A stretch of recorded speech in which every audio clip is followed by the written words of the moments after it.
Good morning. We're the Princeton Walking team, and we have up here some of our team. We got a junior mapper and a living, breathing example of what they were talking about using OpenStreetMap. Janice, our lead mapper here, Matt, and my name is Per. And so we had a challenge question that Liz posed to us. How many Princeton residents live within 10 minutes of the park?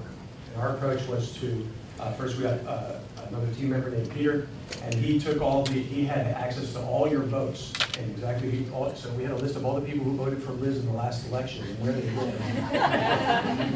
We vetted it with NSA, and then we took it and we geocoded it, which means you take the street addresses and you create lat-long points for them. And then we took that gave us a point set of all the addresses in Princeton. We actually used that we actually didn't know exactly how many people lived at each location, so we can't actually answer the residents.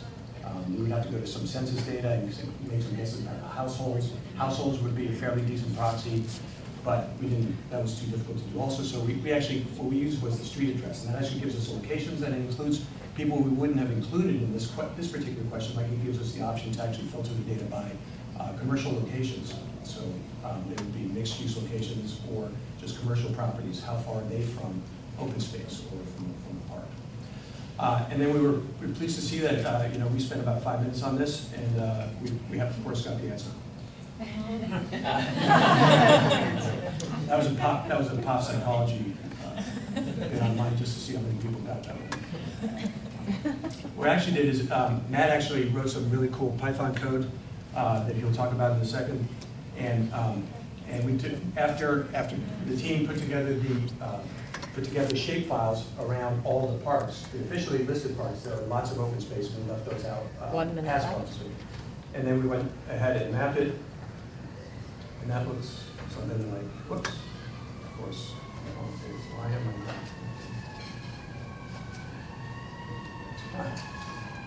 Let's see what we have here. There we go. Okay. So here's an example of, in red you see the area maps that we put together, and then there's actually some interesting other data points, and the envelopes around the areas are 100-meter boundaries going out to 800 meters. So 800 meters is approximately what a regular person walks in 10 minutes. So you can kind of see here from the parks, you can see what kind of coverage we have in town from the current parks that we're listed. The interesting thing we also did is the software we started writing and the framework we put together actually allows you to go back to the original question and change out any of the 3 variables. So residents could be any point set of people that you have geopoints for. The distance could be any value, could be any value from 10 minutes to 1 minute. The aggregation would be distance from any of the other points. The other points on here are the beeline stops. It might be interesting to see how many people live within distance, certain distance. And that's it.